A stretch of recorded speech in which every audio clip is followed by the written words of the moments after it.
Watching TV has changed over time. Streaming has become the new norm. That's why Golden State Media Concepts television podcast dives headfirst to the world of cord cutting. Want to be on the loop of what's hot in Netflix? Or if it's not a preference, what about original shows in Hulu? We've got you covered. Join us as we fill in the blank and talk about movies to stream and what show you should be binging. This is the Golden State Media Concepts television podcast.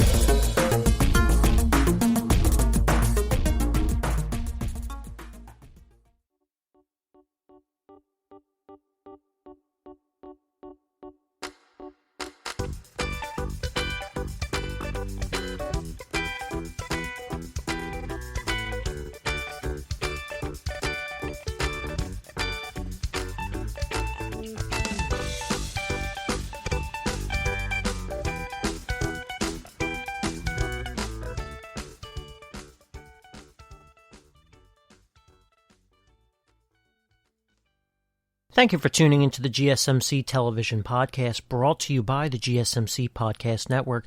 I am your host, Casey. So, I hope everyone, as usual, is doing wonderful today. So, very similar to our past couple podcasts, we're covering the same topics. We're getting to the end with a couple of them. So, we'll be talking about episode 12 of The Circle, followed by Your Honor, possibly episode 9 and 10, but definitely 9, just kind of depending on the time.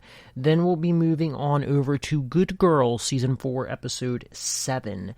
And then we'll be finalizing everything with The Bad Batch, episode 3. Alright, so yeah, as I said, we'll be starting off with episode 12 of The Circle. So, we saw everything that happened in the last episode with Kat and Trevor and Chloe being the influencers for that round. So coming into this episode, we realize that it is the penultimate episode of this season. And with that, we have the final blocking.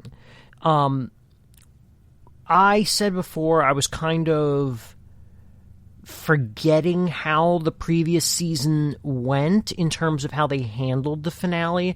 And I've said before, I very much enjoy this game, but I do very much find that this game has a lot of broken mechanics to it. It's wildly unbalanced, but you know what? Nonetheless, it's still very fun. And so I think at the end of the day, they're achieving their goal of creating something, very much fun.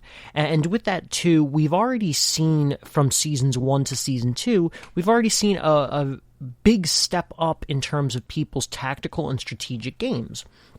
So, we're seeing that people really are here to play the game. Now, The Circle could potentially be a reality competition that fizzles out after a couple years. I'd imagine The Circle is relatively cheap to make. I could be wrong about that, so who knows, maybe its cheapness can carry them far, because I know, especially compared to something like Survivor and Amazing Race, despite Big Brother being on for 3 months and also having 3 episodes a week, it is also, I believe, among one of the cheaper reality competitions to produce. So I think one of the big things is that, with this competition, they have their building that they rent out, and they just use a bunch of rooms, and the rest of the rooms are probably very much set up for tech. And who knows, they might even use it as offices as well. But ultimately, my point being is that despite it being cheap and probably being very profitable, I think The Circle overall is a show that maybe could last a while, but if they don't fix the broken mechanics to it, I think it could be a show that very much fizzles out at some point. Whereas, once again, you have a show like Amazing Race and Big Brother that are in their 20s right now, season-wise, but then you have something like Survivor, which is about to hit 41 come this fall. So, anyway, moving on from that little tangent, we have the final blocking. That's what this whole episode is about. And then the last episode kind of operates both as a winner, a character reveal the winner ceremony, whatever you would like to call it, for the circle, as well as a reunion show, which is a lot of ground to ultimately cover in an hour's time. So starting off, we saw a group chat that Mitchell started between himself, Courtney, and River. Now, this was a part of the very interesting plan that Trevor and Mitchell came up with at the end of last episode, which I was getting really excited about because, like I said, I wasn't really sure how I felt about Mitchell in the beginning, and I was really starting to enjoy his game because he started to play much more tactical and strategic, and we also got to see a big elevation in Trevor's game as well. So with that, this was a part of their plan. I believe this was a part of phase 1. And so they kind of all talked, and in a sense they were bullshitting each other, but also more so Mitchell was being honest, and so Courtney did not care. Really didn't make a difference, but River, played obviously by Lee, was like, okay, I like this, but it's kind of too little too late, which that should just be one of the freaking quotes of the season. Not that he said it, but this game is kind of becoming a thing of too little too late. And so, River's just like, there's nothing I can do about it at this point. You've already made your bed, and we're here at the end. I've got to stick with what I know. We also got like a little insert shot of Trevor's wall of notes, which I think just further goes to show you that Delisa is actually playing a pretty good game as Trevor. But I think also, once again, Trevor's game is a situation of too little too late. Trevor really should have fought harder to keep Kat because ultimately Kat is one of his numbers. Then we got, I believe, the second part of the plan, which was like uniting the trifecta being Trevor, Mitchell, and Chloe. And so they formed the group chat together.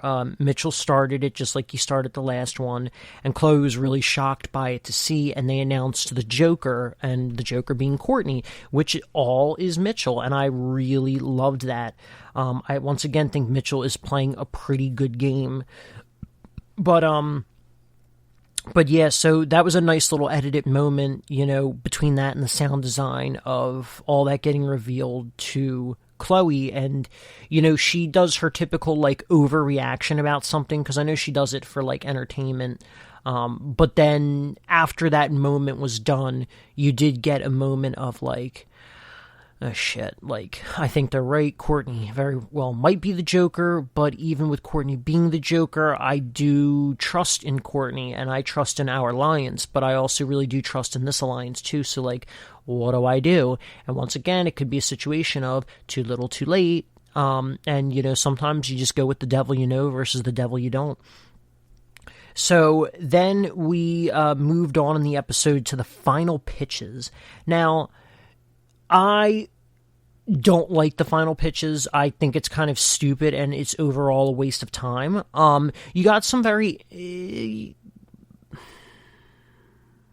No, I think I stand by that statement. I think it is sort of a waste of time. I mean, you got some very nice human moments between some of the people, or more so from the private side of things, because the circle was asking them what they would do with their money. I think in the reality of it, especially in this game setting, it's very irrelevant about what they're going to actually do with their money. That has nothing to do with their gameplay. It has nothing to do with anything. I mean, you could use it as strategy, but the fact that production set that question up just goes to show that I don't even think production really knows their own game. So with that being said, we're going to run through all the pitches. So we had John. I think it was important that John start off because they knew John was going to be more lighthearted. And also, let's be real, John literally just entered the circle 2-3 days ago, and the game is in its final 2 days. John's got no chance of winning. So John obviously opened it up kind of with a lighthearted note, but then also said that on a serious note, he would take his whole family and the new granddaughter on a family vacation. Cool, awesome. I mean, it's not really necessary for that kind of money. I mean, you could do, for some people, for average people, normal people, $100,000 can be a life-changing amount of money. So I think some people thought it was sweet, and they find John to be very much endearing, but it's not who they would want to award the money to. Then we saw River. River felt like and once again, props to Lee for playing a good catfish, but then you saw the River statement, which was he's going to pay off his mountain student loans, something that I think a lot of people can very much relate to, and that instead of taking the bus and his friends taking public transportation, he'll buy a car and then he'll be able to actually, move around and drive his friends places.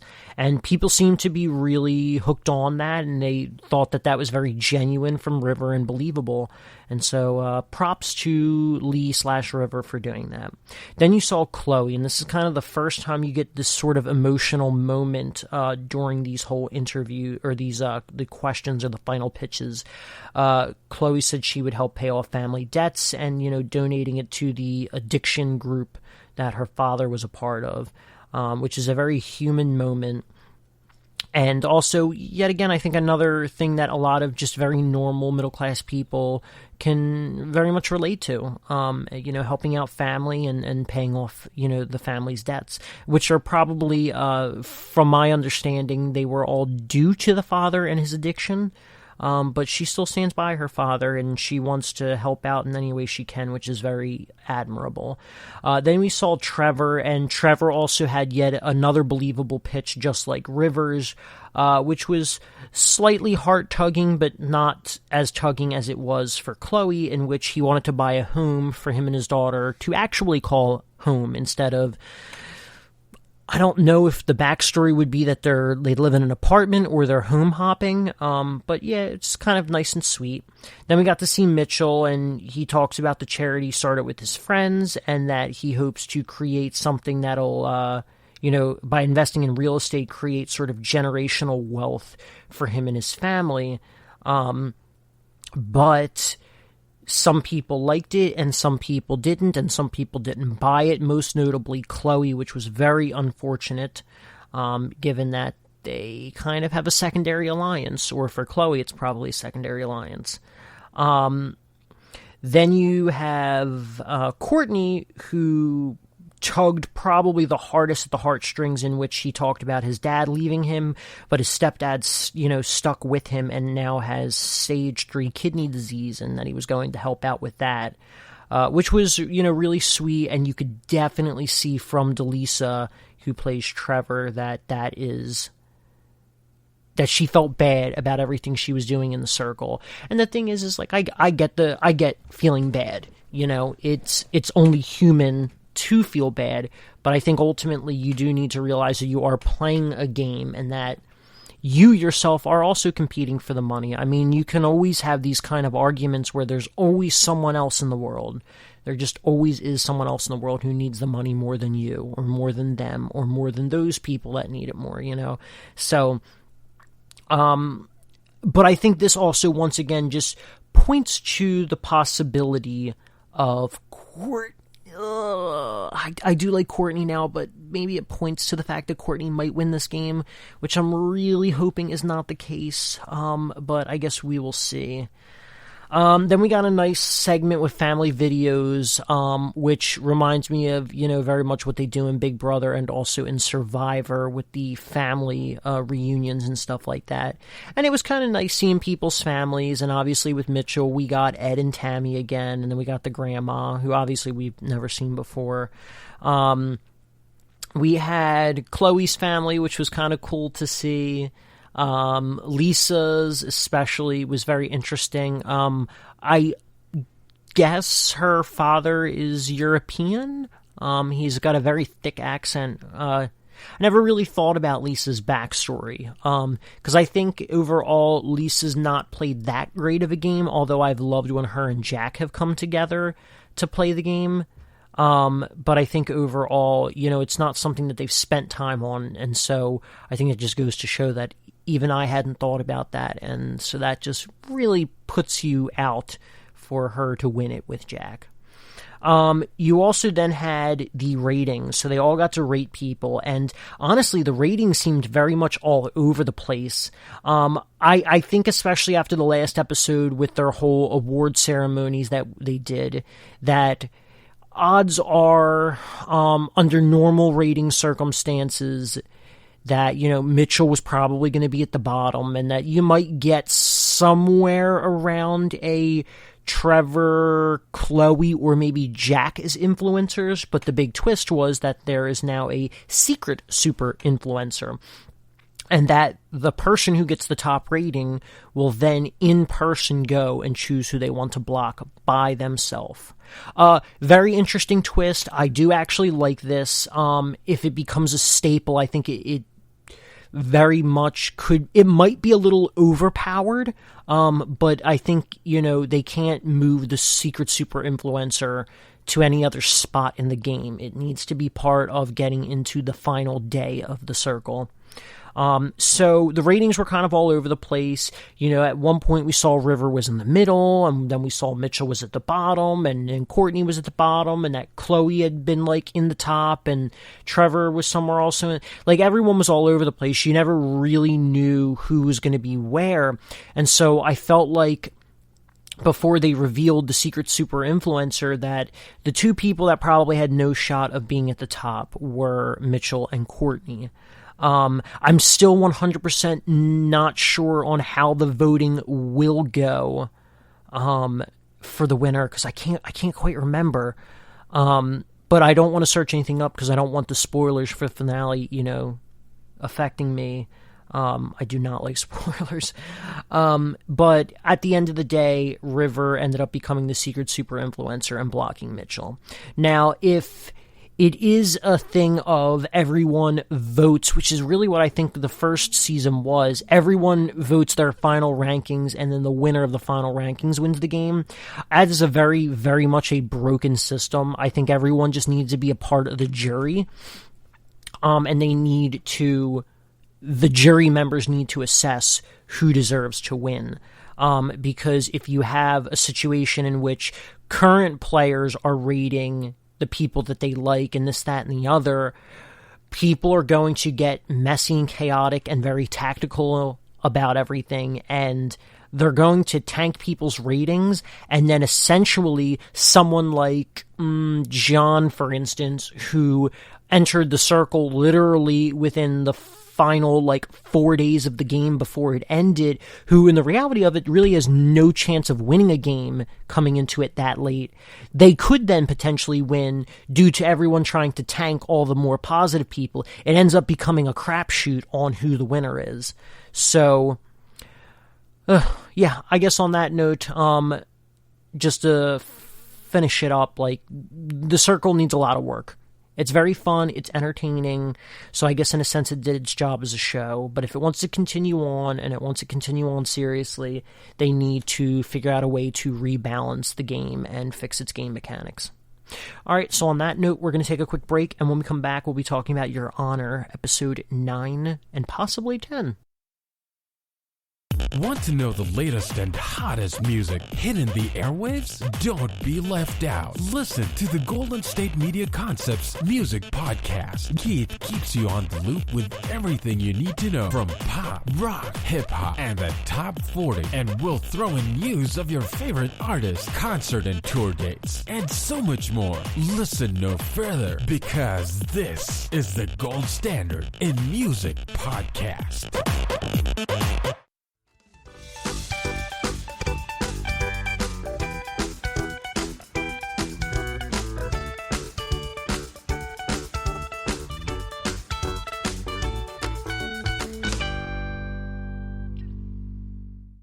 All right, and we are back. So, we've already talked about The Circle, episode 12 of season 2, so now we're going to shift gears to Your Honor. I think kind of looking at my notes, it might be a little too much to talk about both episodes 9 and 10, so I think I'm going to just talk about 9 right now, and then next podcast we'll finish off Your Honor with the finale episode 10. So, we saw in the previews Joey's story being reintroduced. Now, for those who might forget or are not very good at remembering names, Joey was Carlo's best friend, in which they were trying to set up the big drug sale underneath Jimmy's nose and kind of behind his back with Desire. And obviously, at that point, Jimmy owed quite a bit of money, for the drugs in which Carlo and Joey had. But then obviously Carlo got busted, and so Joey had to run away from the hotel and the cops with all those drugs. So he's kind of been on the run for at least a couple episodes, and I was thinking that he might OD or become an addict, and so he gets reintroduced in the previews. So we know that it has something to do with that, and then also the fact that Carlo was bragging to Joey and the other friends at the dinner about how he, for a gruesome description, split Kofi's head open like a watermelon.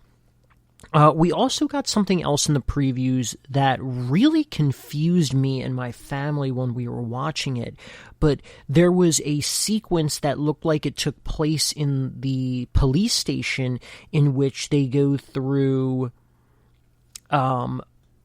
Robin's last pictures, and then, as Nancy goes through them in the previews, she starts to see stuff that doesn't really add up. Now, as I said, it really threw me for a loop and my family for a loop, because I mean, it had to have been in the show, because why would it be in the previews if it wasn't?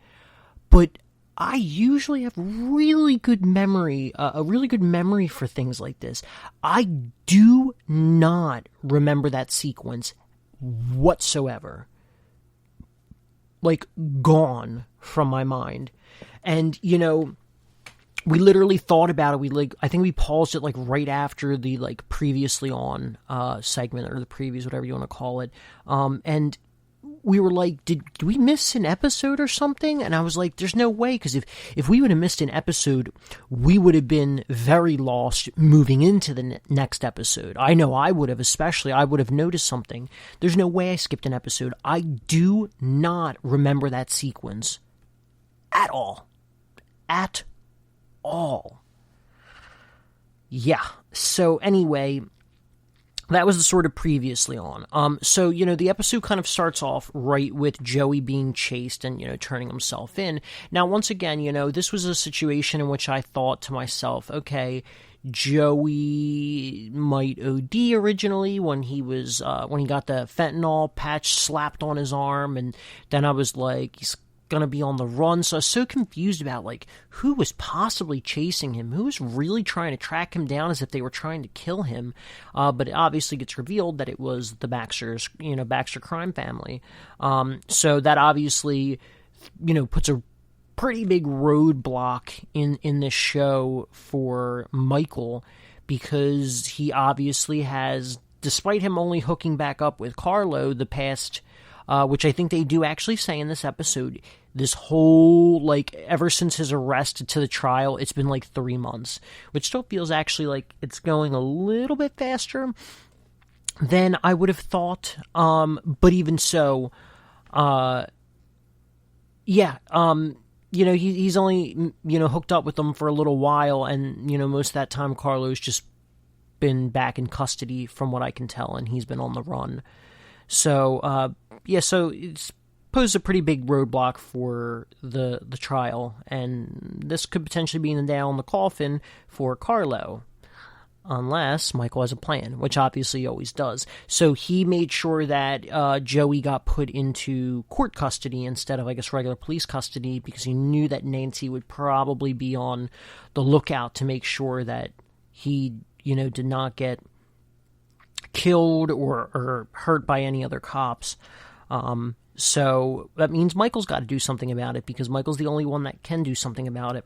So I really actually enjoyed the story about the water, so he subliminally put this nervousness in his mind and associate, if you're nervous, drink water. And so you poison the water. And so I wasn't sure, and this is kind of skipping, very much well ahead in the episode, but then we can just kind of move on with the topic. But I was kind of curious at the end if Joey had died or if he was just like fainted or something like that to destroy his credibility, because that was something that was discussed in the beginning of that the episode when he got introduced as a possible witness. Is like, if he seems credible, he can take the stand and give his account. If he doesn't seem credible, then we can't do anything with him, which ultimately, after he faints or dies or whatever it may be, he tells the jury, you got to dismiss everything, which then this is the first time that you actually really see Nancy, like, look at Michael differently. I think the wheels really start turning in her head that he's probably corrupt. Maybe something doesn't add up. Because you obviously know that Nancy got involved with everything because of Michael, and now she's like the number one person who's on his trail for everything. So that was actually very interesting. You got the address, as I did say in the previews, because I was so confused about those pictures, but you also got the address of the secret affair that Nancy was having. Now, the entire time I'm watching this episode, and even the finale, which I'm not going to talk about the finale just yet, I'm thinking to myself, whoa, there's only 2 episodes left, and we're getting this bombshell dropped on us. Who is she having an affair with? Obviously, that affair probably led to her murder, which I think is becoming, or has become, Nancy's number one suspect in the matter. I was like, this is kind of crazy to introduce this plot line, or to really continue on with this plot line right at the end of the season. And so, I'm thinking, and I even said it to my family, I'm just like, it's gotta be, what's his name, Little Mo? Like, he's the only other person, maybe Kofi, but I was thinking it was Little Mo. I mean, Kofi was pretty young. I was like, it just doesn't make any sense. So that's probably what happened. She with her little, picture story that Adam told in the previous episode about how she would take, pictures of random people around, she probably did. She got involved with the wrong person and either died because of him or died as a result of maybe her coming across information. So it's just a really weird storyline to ultimately, introduce. And I was like, there's no way at this point in time they're going to do some random new person, in the last half of this episode / the finale. I was like, it just is not going to happen. And so, yeah, so that was that. And then Nancy talks to Michael, and Michael knows about it, and says, he didn't say anything because he didn't want Adam to know. And then Nancy ends up telling Elizabeth, because she knows that the only way that this situation and the ball's going to get rolling to further investigate into Robin's death is if Elizabeth knows and Elizabeth tells Adam, and then if Adam knows, then there's no reason to hide it anymore. So then they can go, fully, do a full deep dive into the whole thing. So that was very interesting. We also got Nancy confronting Jimmy. So with that whole segment, we saw Jimmy with his right-hand man as they were approaching the courthouse. Now, Nancy's kind of been this, avid defender of Michael, and so it was nice to kind of see her defend him again, but then she drops the ball about intimidating Michael and intimidating Adam, and that, she's got to leave him out of this. And then, oh my gosh, when that happened, I was just like, he's going to piece it together. He pieced it together a little bit quicker than I thought he would, but I think for him, all the signs were there at that point. And that's when he figured out that his daughter was dating Adam, Michael's son. And so that not only gives him new leverage, but I think that, kind of, pees him off a little bit, because he saw all that on social media. And it's funny, they were actually pretty vocal on social media, but I guess given that his real girlfriend or his other girlfriend is the teacher, there's no way that they can connect on social media. So I guess it would make sense that he'd post that there. But you would almost think that students might talk about it in school in front of her too.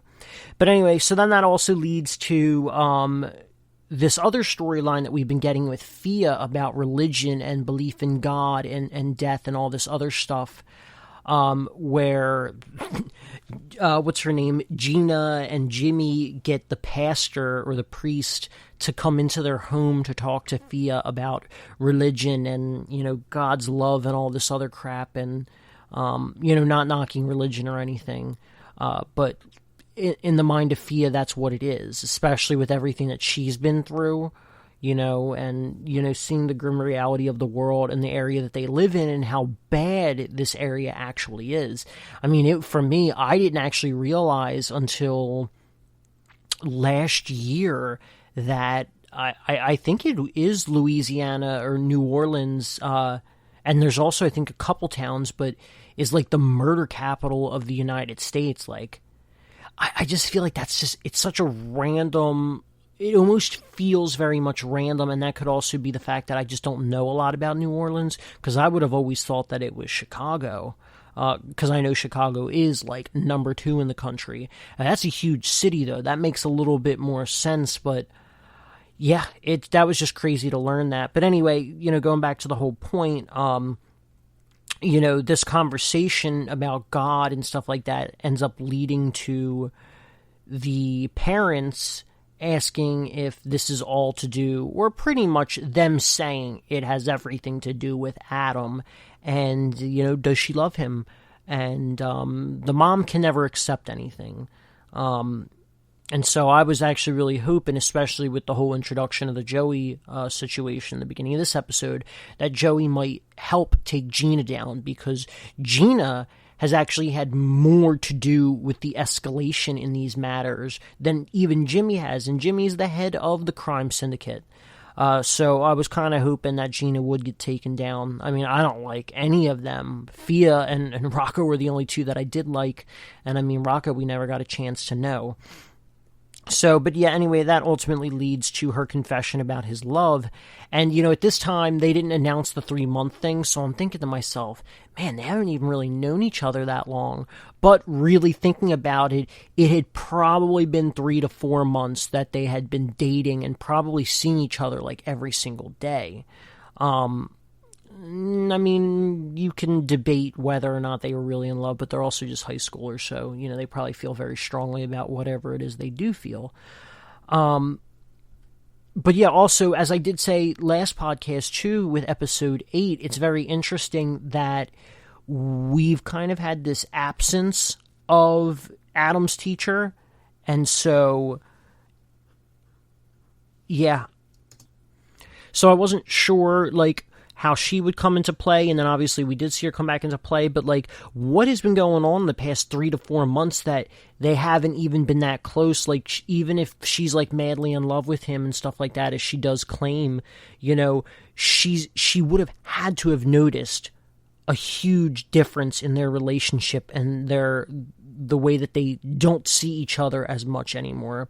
So that's kind of just like a little nitpicky moment, but still something to think about, because oftentimes they're, especially in like, you know, bigger budget shows on like Showtime or HBO, or, you know, even thinking about Game of Thrones, there's always this time condensed, you know, time being condensed down.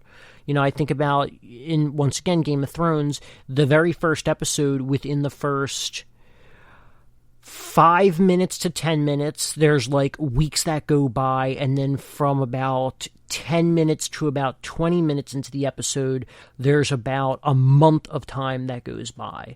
So shows always do that, and we're not always on the lookout for it, and sometimes it can really trip us up. So, a couple other quick notes. We obviously saw the weird Eugene, you know, being a math whiz thing, which was kind of cool, and, you know, it shows his worth to Desire. But then we also got the revelation that Kofi was trying to get his GED at the time, and so that proved that he could not have stolen the car, which then leads to Lee saying to Eugene, like, yo, they're not really that loyal to you because look what they did to your brother. Your brother wasn't even involved, and they sold him down the river. And then the greatest revelation was Adam getting confronted at the coffee shop by Franny while he was with Fia. Adam then talking to Charlie about Franny, and then Charlie confronting Franny, and then Franny bites back.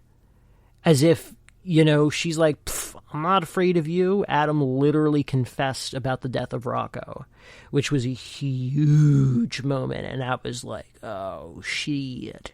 Like, it was so awesome to actually see that. And I was like, I have no clue what this finale is going to bring. Because, ending episode 9, whoa, is there a lot of stuff to cover. Anyway, on that note, we're going to take a quick break, and when we come back, we'll be talking about Good Girls Episode 7. Tired of searching the vast jungle of podcasts? Now listen close and hear this out. There's a podcast network that covers just about everything that you've been searching. Hey! The Golden State Media Concepts Podcast Network is here. Nothing less than a podcast bliss with endless hours of podcast coverage. From news, sports, music, fashion, cooking, entertainment, fantasy, football, and so much more. So stop lurking around and go straight out to the Golden State Media Concepts Podcast Network. Guaranteed to fill that podcast itch. Whatever it may be. Visit us at www.gsmcpodcast.com. Follow us on Facebook and Twitter, and download us on iTunes, SoundCloud, and Google Play.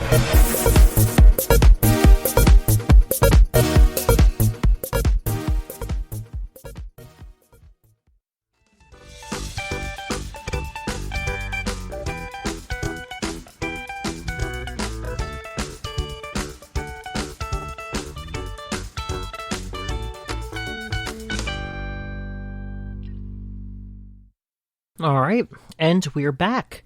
So, we've already talked about episode 12 of season 2 of The Circle. Then we talked about episode 9 of Your Honor. We only got one more episode left on that. And that is the finale of what should be a miniseries, or limited series, however you like to refer to it. And so we're going to move on to Good Girls, season 4, episode 7. So, I actually really like this episode. I know some people are like iffy on this season so far, or at least they were in regards to the first, handful of episodes this season. But this episode was a lot of fun. It was very funny at parts. It was very dramatic. I think they did a pretty good job of keeping everything well balanced. One did not necessarily bleed into the other. So overall, kudos to the Good Girls crew. This has been one of my favorite episodes this season so far.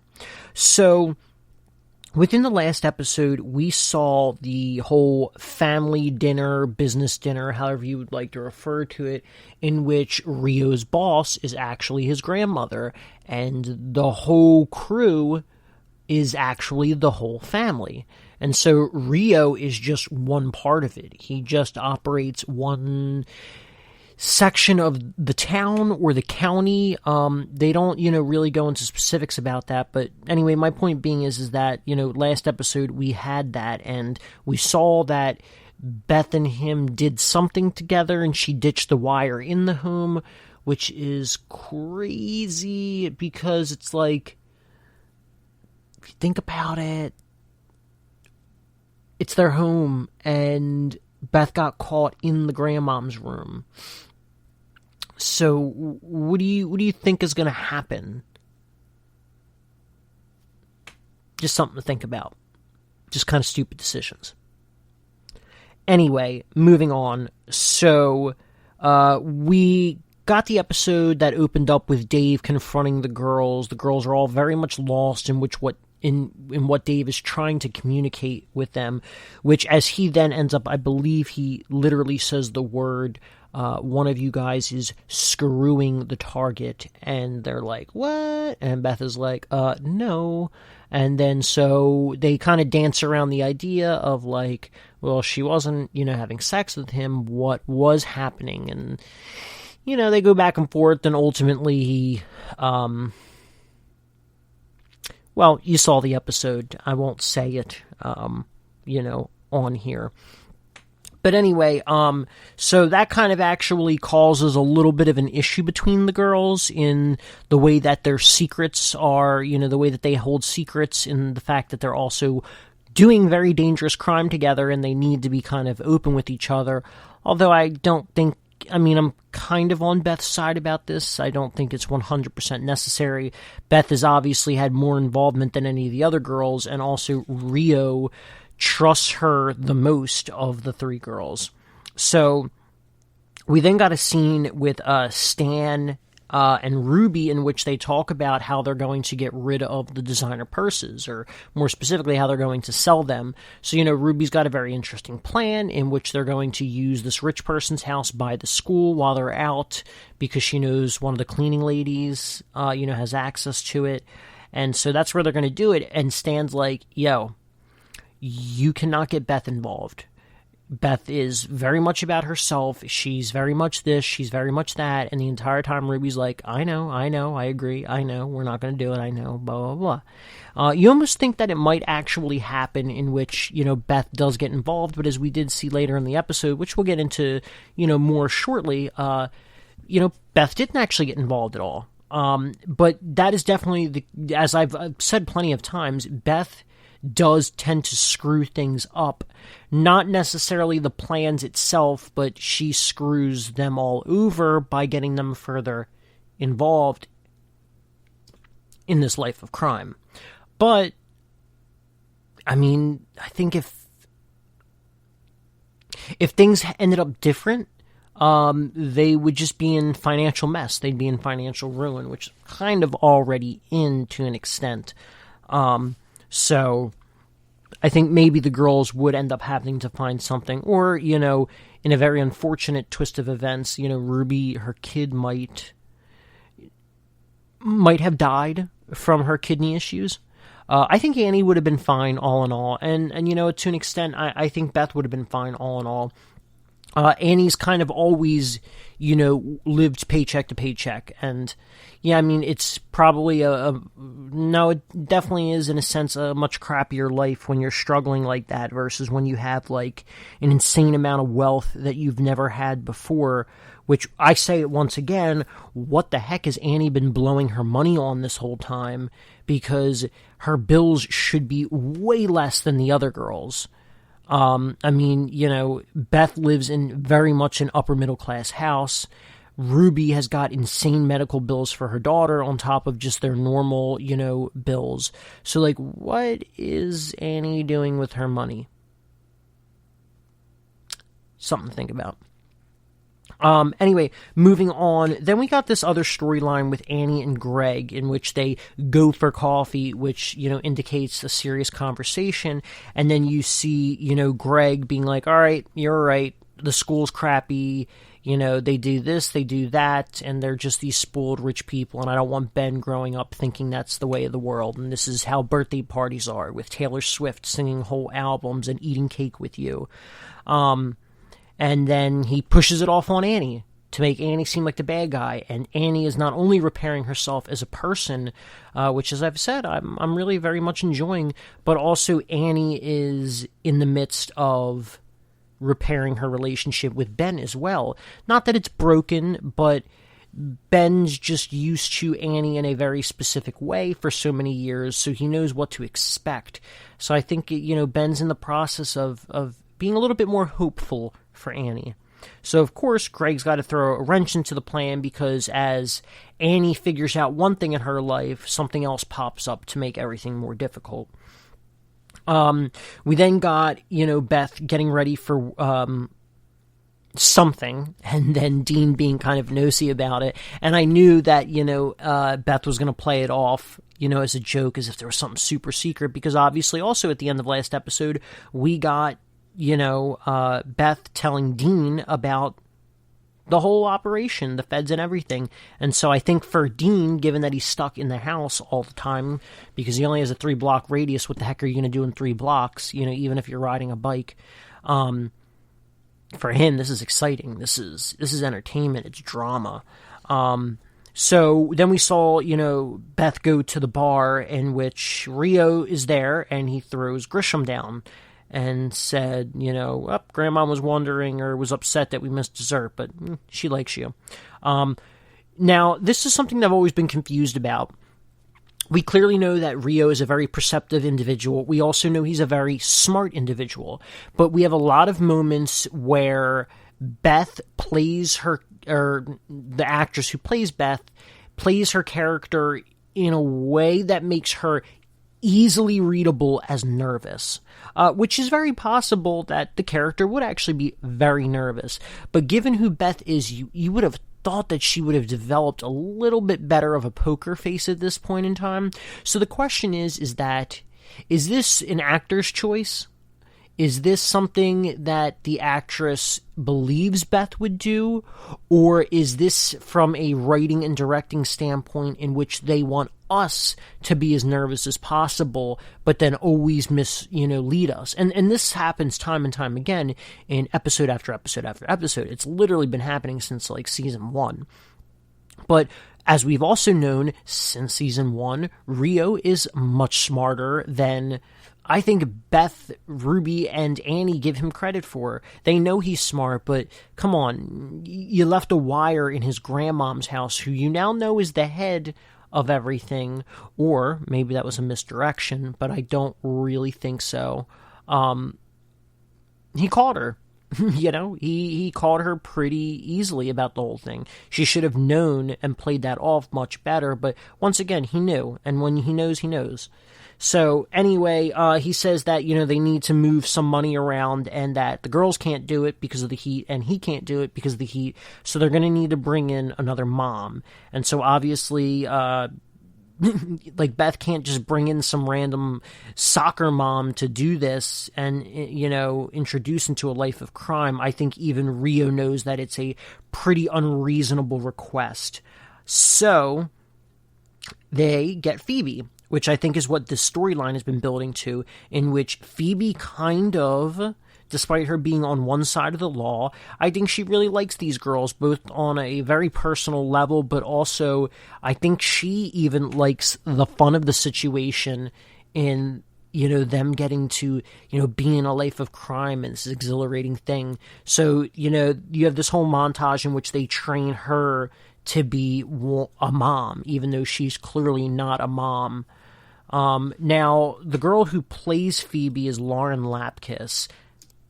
And so they make it a point in which, as I just said, she's not a mom, so they need to train her to be a mom. But the thing is the character she was playing, her character's character as a mom, with her, young kids, Lauren Lapkus is 35 years old. So, she's probably 34 at the time of this filming. But even so, what the heck is 6 months to a year's worth of time?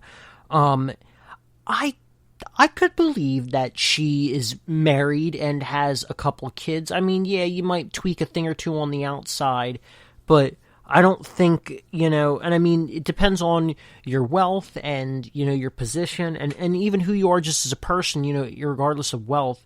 You can present yourself any way possible. There are some people that literally look like they've never had kids in their life, and they've got 5 kids. But anyway, it was just a little fun sequence to see that whole thing happen. And so they set up the meeting at the restaurant, which they've obviously bugged the condiments. But, that's the thing. Rio knew going into this, because this whole thing was a setup. He knew going into it exactly what he was doing, exactly what they were doing. I think he was just, seeing how far they would go. And also, I think he kind of wanted to embarrass them in a way and just show them that there's nothing you can do. And so now they've double exposed themselves, because they already exposed themselves to Beth pretty early, and now they've exposed him. But in this case, they exposed themselves to Beth, and now they've exposed themselves to Rio, because obviously Dave plays her husband. So yeah, we saw the sequences in the restaurant, and them in the car, and them getting nervous, and them going to the house, and obviously him securing the house at the last second, and him just rummaging through the fridge, and searching for cups, and all this other stuff. If this was real and I was Dave, whether I was pretending to be her husband or her husband, I'd be like, who are these girls? But more specifically, who is this guy? Like, yeah, maybe I wouldn't say it in front of him, but it looks really suspicious. So anyway, because Ruby was all wrapped up in that, Stan had to sell all the bags alone, which was a kind of a fun, entertaining scene, but obviously it just goes to, put more stress on the whole Stan-Ruby relationship. And, as they want to get away with everything, get away from that side of things, because even Ruby's still stuck with dealing with Rio, they can't. And so Stan's boss keeps the cut and says that he's going to reinvest it in the business. And they didn't even sell all the purses to begin with. So this poses a further dilemma, which ultimately leads to Ruby being very irritated and saying that they're going to have to do something about him. Which, I don't know how many episodes are left of the season, but this was 7. So we might have 8, 9, 10, 11, 12, maybe 13. So we might be looking at another 5 to 7 episodes or something like that. So I kind of don't think they're going to wrap up that anytime soon, or at least not next episode. But, it could potentially be him getting busted or him getting hit. So, yeah. We also had an interesting moment between Ruby and the girls in which Ruby blew up at the girls, which is kind of even leads back to the beginning of the episode in which Beth had secrets, Ruby's got her secrets, and now she's got to ask for money, which just exposes an Annie in the middle. Now, we've kind of seen something like this play out before. I believe it was in season 2, in which they had... What was that argument about? I don't actually remember what that argument was about, but it was ultimately Beth and Ruby have kind of always been family. They've been best friends for a long time. And, then there's then you have sisters who are legitimate family. So I feel like this is kind of bringing this back to the surface, even though it's been kind of settled on.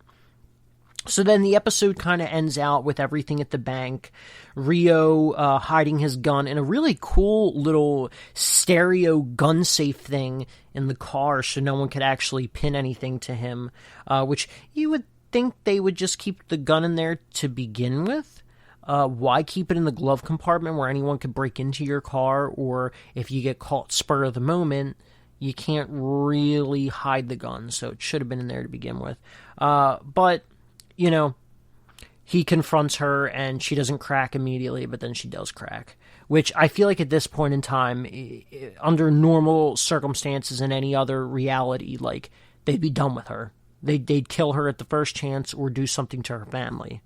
But I think this is just yet again another obstacle in which they're going to figure out how to deal with it, and then Beth is going to be stuck with Rio again for a 10th time, which is the whole reason why they were ever led to the hitman to begin with. And then also just kind of ending things. You got a little cute thing between Dean and Beth as they were in the hot tub, and he bought it, and he just looked really happy, and despite everything Beth put him through, he's happy to just enjoy something simple and to, have a moment with her as she went in with, her clothes. But the real part of the episode does end with Rio being like, so, what's it going to be? On that note, we're going to take another quick break, and we're going to come back for our final segment, The Bad Batch, Episode 3. Want to find out what movies to go see? Then check out the GSMC Movie Podcast. It's your ticket to the latest movies, whether it's a new blockbuster event, romantic, comedy, or action flick. This show has got it all covered. They talk some what to go see now, don't bother, what's hot on Netflix, and everything in between. That's gsmcpodcast.com/movie-podcast. When it's all about the movies, it has to be this new show. Don't forget to like them on Facebook and follow them on Twitter. Visit gsmcpodcast.com for more info.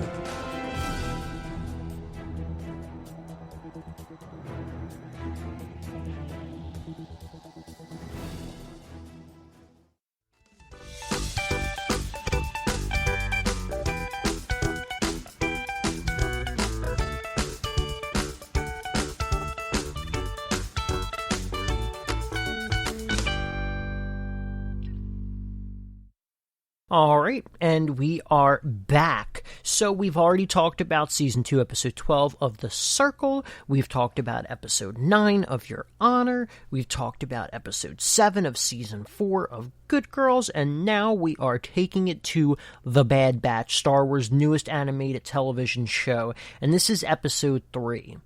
So, this episode was very interesting. I feel like on the surface, it felt very filler, especially for a third episode. You would have thought that maybe we'd still have a little bit more plot-driven stuff, and then in the mid-season we might get a lot of filler.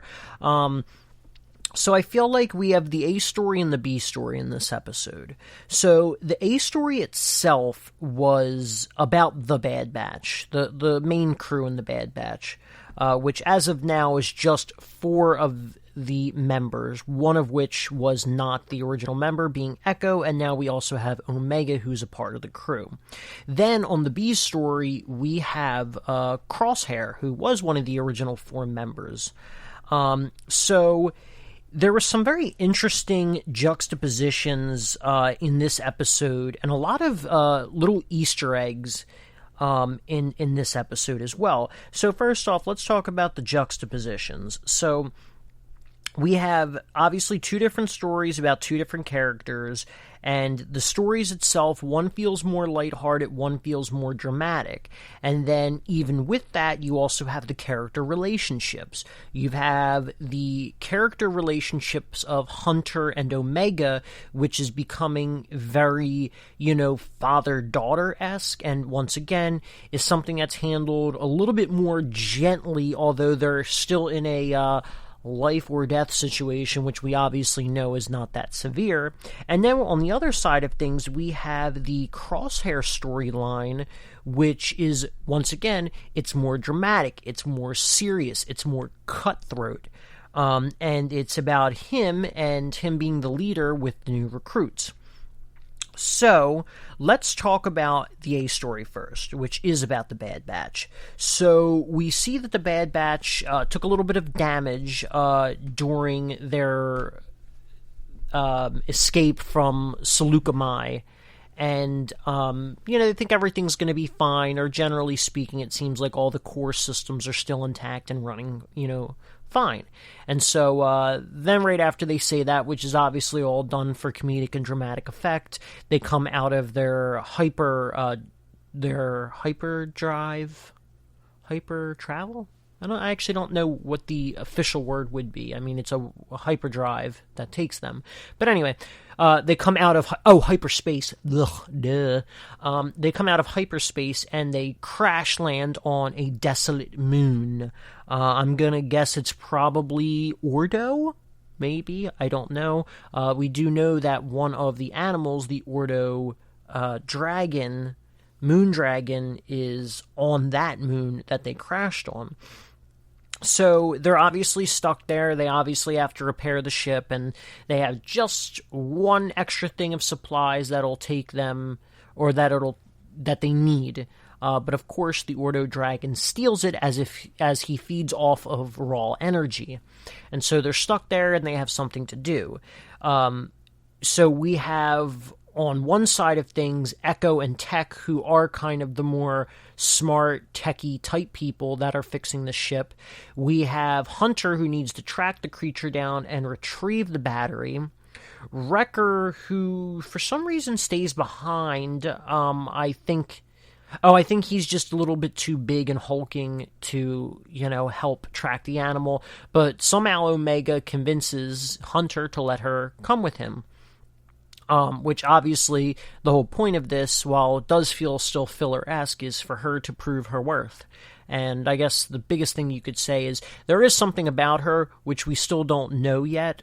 She's got to have some sort of unique ability, some sort of what's considered to be an abnormality compared to the normal regs, as they call the other clone troopers. So yeah, it's all about her kind of proving her worth. Now, the funny thing is that very, very early on in the episode, pretty much the second they crash landed on that moon, which is easily within the first 5 minutes of that episode, probably even 3 minutes, we know, or possibly, but I know, that this is a story that's been done. It's been done actually multiple times in the Star Wars universe. I am fairly certain it's been done in the Clone Wars, but I mean, if I'm being completely honest, there's 7 seasons and there's like close to 200 episodes or more. Nope, wrong. 133 episodes. So, I mean, there's a lot, and I haven't actually rewatched that series in quite a few years, although obviously I watched the most recent season, the now 3rd time being the final season when it came out last year.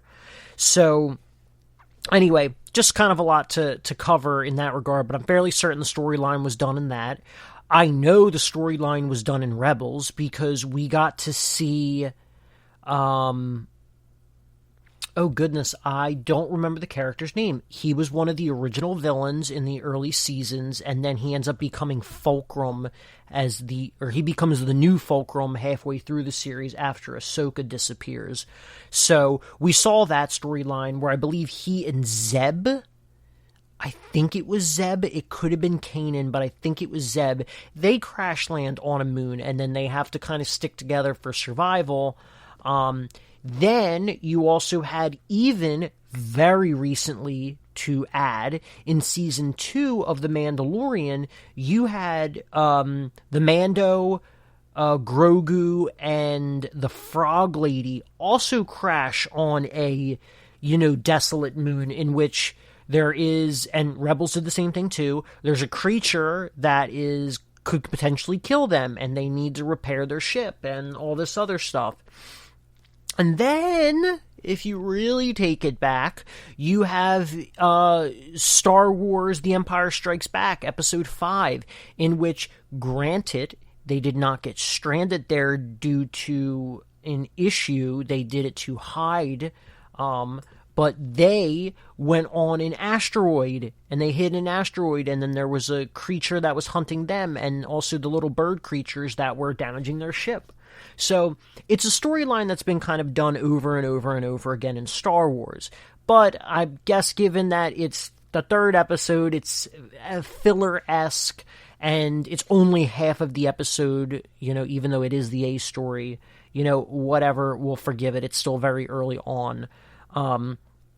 So I kind of want to talk about the B story now. So on the B story side of things, we have the introduction of he's not an admiral yet, but I believe he is Vice Rampart. He he goes to the clone facility to talk to Tarkin, who at this point I believe has become a governor of the Outer Rim? Yes, governor of the Outer Rims at this point. And he discusses his new initiative and that he wants to start training elite troopers. Now, the interesting thing about these troopers are they're regular people, they are not clones, but they talk about the War Mantle Project, which was something that was referenced in Rogue One, which Rogue One, as the years goes on, is becoming more and more heavily relevant to the Star Wars universe, or at least the Skywalker era of the Star Wars universe.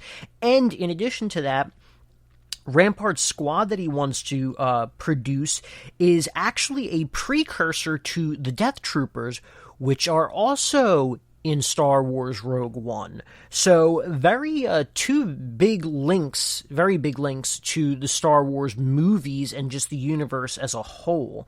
So once again, we got introduced to Rampart. This is actually the first time we've ever seen him, and when he came on the screen, I didn't actually even recognize his name, but I was like, was he in something before? I really don't remember him in Rebels, which is likely what he would have been in. I was like, and I don't think he was in Clone Wars, which obviously this takes place. Well, I guess actually Rampart would have likely been in Clone Wars as well, given this literally takes place right at the end of the Clone Wars. So, yeah, I didn't recognize him. But obviously, as the episode goes on, he does get promoted to Admiral, which was what Tarkin was beforehand.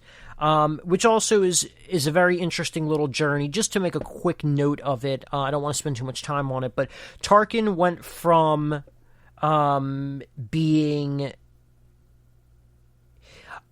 He went from being an admiral to then being, or maybe he's an admiral now. No. Okay. So I'm fairly certain in like episode 2, maybe it was even episode 1, he was a senator.